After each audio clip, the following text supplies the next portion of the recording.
Tomorrow Daily, the best geek talk show in the known universe, at least on CNET, you know. No, in the known universe. At CES 2015. We are here. We have a wonderful guest today. You might know her from Nerdist News. You might know her from her podcast, Bizarre States.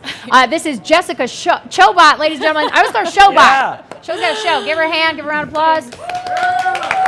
I'll give myself a round of applause. You're like, I will clap for myself. Everyone's scared because the spider dress, so they're kind of just like reeling from that. Yeah, that was a little, it was gorgeous but unnerving all at the same time. It's intense. It's a little intense. Would you both wear that dress? I would, like, is this okay? After some working out, I would wear that dress. Yeah, but I need to lose about half my body. I think just saw me in half and I could wear it. Maybe that would be good. So you are a big gamer. Like you and I and Kale are all actually really big video gamers. We've all been playing video games forever. One of the things we always love, all three of us checking out at CES 2015, is gaming. And a big part of this year's show is virtual reality. So we're finally like kind of getting into a point where virtual reality is going to be really exciting. It's starting to become an actual thing that consumers might be able to buy. So what have you seen at the show? Yeah, well, you know, I mean, just a lot of third-party people are finally getting in on the act. I think one that we've been talking about, which is really interesting, is the Razer OS VR. Right, open source virtual reality. Yeah, OS VR. Which is basically a dev kit for anybody. But still, the fact that they're kind of just letting that happen for lack of a better phrase, the common developer. Right. You know, you're not just for companies. Indies is going to be very interesting because of indies. I think you're going to see a lot of games coming out of there that you wouldn't normally see. You know, it's just very innovative, and you're not going to normally see that kind of portrayed in your typical companies. Right. I don't want to name. Wasn't going to name a single one. And also the price point is really good. It's $200 to get into VR development, and it's the software's all open source. You can develop at will as much as you want, which I think is great. Yeah. And then everybody's kind of glazing over though is that it's kind of bonkers. You can take out the little screen they have in there and slip in a phone. Like, so you can develop for your phone and make it accessible to anybody. Well, and what's interesting about the phone thing too, and in a different company, is Samsung's Milk VR. Samsung's VR. I think Milk VR, is that what they're calling it? So they have the Gear VR, which is the headset where you can put in the Note or the Note Edge, and they have that around the show. And then they've been talking about Milk VR as well, but the one that everybody's really familiar with, consumers is the Gear VR. So the Gear VR, I went by their booth. I talked to them a little bit about it. It looks really cool. It's, you know, there's no wires attached. That always is a big plus.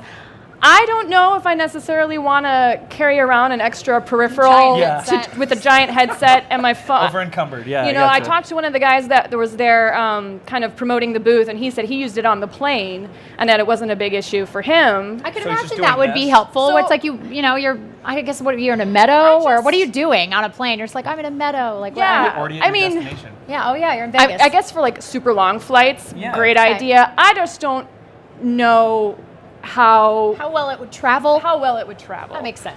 I buy that. I'm very surprised to not see Morpheus on the show floor. We were too. We were at the Sony press conference last night. We really thought that they would maybe say something about Morpheus. They didn't say the word Morpheus. No. They were trying to sell us on Annie. He was, because Zero Horizon was really gung ho about Annie, you guys. So if you and then Kale, of course, encouraged him by yelling Annie in the middle of the press conference. Nice. But I thought we were at a monster truck rally, just shout stuff. Just like, Annie, not how press conferences work. That's what I learned. He's a really big fan of Annie. Sony's big push seems to be stepping away from Morpheus for this show and really pushing their PlayStation Now stuff, which I kind of totally understand. I was, again, talking to one of the guys at the booth there, and I was trying to get them to spill the beans onto why they didn't have Morpheus at the show, and he avoided it fairly well, but did mention the fact that, they've been hitting everybody so hard with it, and VR is a buzzword for gaming at the show that they wanted to kind of step away, let their own press cool down, and focus on a little bit of their other products. Like you said, we talked about this a little bit earlier. E3. E3 is when they'll let it out. Yeah, well, makes sense. One of the other things that we've seen are new and different ways to sort of play games on your TV. We've seen a lot of, Android TV is going to be a thing where you're going to be able to play Android games from your phone on your television. You stream it right to that. You can use a controller. It's really, really interesting. And there are lots of other Forge TV Razer has. Yeah. So what do you think consumers are really going to be drawn towards in terms of, and we also saw that Sony, as we've been talking a lot about Sony, but they mentioned that they're going to allow Samsung to sell TVs that have the ability to download the PlayStation Now app. So you're going to be able to play PlayStation, I guess for now, PlayStation 3 games via PlayStation Now subscription. It comes with the TV. On a Samsung TV, which is such a, that just blows my mind. All of their smart TV 4Ks are, here's the thing that I find interesting about that kind of deal that they've worked out. One, they're accessing a whole new demographic. Somebody like, for example, maybe my father, who dabbles in gaming, but he's older. He doesn't necessarily want to plunk down $600 for a new console. But if he does enjoy, like everybody else that I know of, a good TV in their living room, so if he can get that with it built in, he actually might be kind of a new person to step into the gaming space, a new demographic. So there's that. But then on top of that, when it's already a 4K TV, so if and when, and I'm going to go mostly with when, and this is my own personal conjecture because they wouldn't necessarily they never support, they wouldn't tell me this, but it makes sense that when developers start making games that are applicable to 4K television, Sony's right there. They already have it. It's there. It exists instantly in your home on this TV. So that's, I think, a kind of a pretty smart move. I mean, that's, I'm kind of gushing about Sony right now, but that's because they really are making a very concerted effort to literally get into everyone's home in one way or another, whether it's through the TV or their PlayStation TV or the remote play or however it is that they're doing it. I mean, it actually gets pretty confusing. You have to sit there and run it through it. Options. We were talking about them. PlayStation and then another word. PlayStation View. PlayStation Now. PlayStation Sandwiches. 4. Yeah. PlayStation Samsung TV 4K. It's like, I'm sure it'll be some really long name. But it's a very exciting time. But worth looking at. That's why we're talking about it so much. They're trying so much more. And Microsoft isn't even here.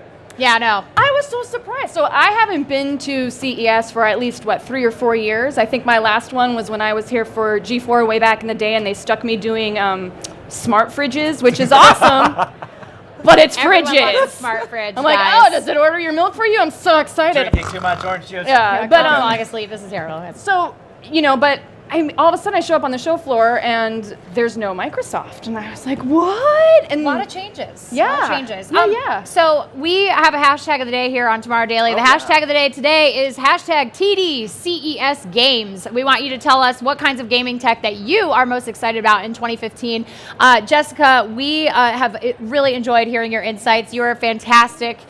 Where can we find you on the internet? I know there are many places. There's many places, but you should go to Nerdist.com for Nerdist News. We also have our Nerdist YouTube channel for Nerdist News, and we do a bunch of other things. Bizarre States on Nerdist.com and iTunes, which is my own weird little paranormal podcast that I like to do because I'm into weird stuff. The supernatural. I'm a hopeful believer. And you can follow me on Twitter at Jessica Chobot. Fantastic. Well, everybody give a round of applause to Jessica Chobot. Thank you so much.